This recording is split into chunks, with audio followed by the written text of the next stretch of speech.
Operation సింధూర్లో ఒక అర్థం ఉంది. సింధూరం ఎల్లవేళలా అలా ఉండదు. స్నానం చేసేటప్పుడు తుడుచుకుపోతుంది, కడుక్కునేటప్పుడు తుడుచుకుపోతుంది, మళ్ళీ వెంటనే పెట్టుకుంటాం. బట్ నుదుటన సింధూరం అనేటటువంటిది చాలా ముఖ్యమైనటువంటిది. అది ఉండాలి లేదు అన్నటువంటిది ఎవరి చేతిలో ఉంటుంది? మన చేతిలో ఉంటుంది.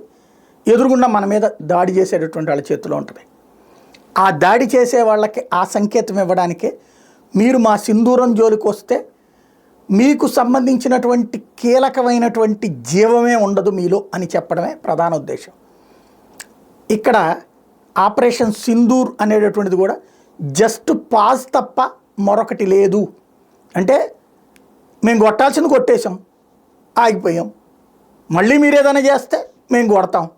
అదే విషయం ఇవాళ అదంపూర్ ఏదైతే పంజాబ్లో ఏ ఉగ్రస్థావర ఏదైతే మన సైనిక స్థావరాన్ని కూల్చేశాము అంటూ పాకిస్తాన్ గొప్పలు చెప్పుకుంటుంటే, వాళ్ళ ప్రధానమంత్రి నుంచి వాళ్ళ సైనికాధికారుల దాకా పచ్చి అబద్ధాలు పబ్లిక్గా చెప్పుకుంటుంటే, అక్కడికే వెళ్ళి అక్కడి నుంచినే అక్కడున్న సైనికులను అభినందిస్తూ చక్కటి ప్రసంగం చేసినటువంటి నరేంద్ర మోడీ మీ సైనిక శక్తి, మీ శక్తి వల్లనే, మన భారతదేశపు సైనిక శక్తి వల్లనే ఇవాళ చుక్కలు చూపెట్టగలిగాం పాకిస్తాన్కి.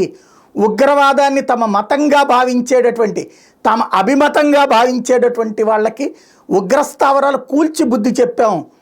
అణ్వస్త్రాలను అడ్డం పెట్టుకుని నాటకాలు ఆడుతున్నటువంటి వాళ్ళకి అదే రూట్లో సమాధానం చెప్పాం. దెబ్బకు దెబ్బ తీసి చూపించాం. భారత సత్తా ఏంటో చూపెట్టాం. పాకిస్తాన్ చేతకానితనాన్ని ప్రపంచానికి చూపించాం. ఎట్ ద సేమ్ టైం సహనం అనేటటువంటిది తగ్గితే, చెడ కొడితే ఏం జరుగుతుందో చూపించాం వాళ్ళకి. భవిష్యత్తులోనైనా సరే భారత్ జోలికి వస్తే తీవ్ర పరిణామాలు ఎదురవుతాయి. తీవ్రవాద దాడి చేసిన ప్రతిసారి యుద్ధంగానే భావిస్తాం, శత్రువుకి అంతం చూస్తాం. ఇది తాజాగా ఆయన చేసిన హెచ్చరిక.